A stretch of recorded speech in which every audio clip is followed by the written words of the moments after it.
அஸ்ஸலாமு அலைக்கும் வரஹ்மத்துல்லாஹி வபரகாத்துஹு. இந்த நினைவூட்டலை ஒரு நிமிடம் கவனமாக கேளுங்கள். ஒரு மனிதன் மௌத்தாகும் நேரம் வந்தால் அது அல்லாவின் கட்டளை. அந்த நிமிடத்தில் மனிதன் இந்த உலக வாழ்க்கையை விட்டு அடுத்த வாழ்க்கைக்கான பயணத்தை ஆரம்பிக்கிறார். இஸ்லாம் நமக்கு சொல்லுவது, மௌத்து ஏற்பட்டவுடன் மலக்குகள் அந்த மனிதனிடம் வருவார்கள். ஒரு முஃமின் இருந்தால் அவனிடம் நிம்மதியான முகத்துடன் மலக்குகள் வருவார்கள். அவனுடைய ரூஹ் எளிதாக அமைதியாக எடுத்துக்கொள்ளப்படும். ஆனால் அல்லாவின் கட்டளைகளை பின்பற்றாமல் வாழ்ந்தவர்களுக்கு அந்த ரூஹ் எடுக்கப்படும் நேரம் கடினமாகவும் வேதனையுடனும் இருக்கும்.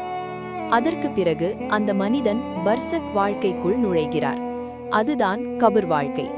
கபிரில் முன்கர் மற்றும் நக்கீர் மலக்குகள் அந்த மனிதனிடம் கேள்வி கேட்பார்கள். உன் இறைவன் யார்? உன் மார்க்கம் என்ன? உன் நபி யார்? இந்த கேள்விகளுக்கு பதில் நம்ம வாழ்க்கையில் நாம் செய்த அமல்களின் அடிப்படையில் இருக்கும். ஒரு முஃமின் இருந்தால் அவன் கபிர் விரிவாகும். அவனுக்கு ஜன்னத் நோக்கி ஒரு வாசல் திறக்கப்படும். அவனுக்கு அமைதியும் நிம்மதியும் கிடைக்கும். ஆனால் தவறான வழியில் வாழ்ந்தவர்களுக்கு அந்த கபிர் வாழ்க்கையில் அதாபுல் கபிர் ஏற்படும். அது ஒரு சோதனை மட்டுமல்ல, ஒரு எச்சரிக்கையும் ஆகும். அன்பான சகோதரர்களே, இந்த உலகத்தில் நம்முடன் வரும் ஒன்றுதான் இருக்கிறது.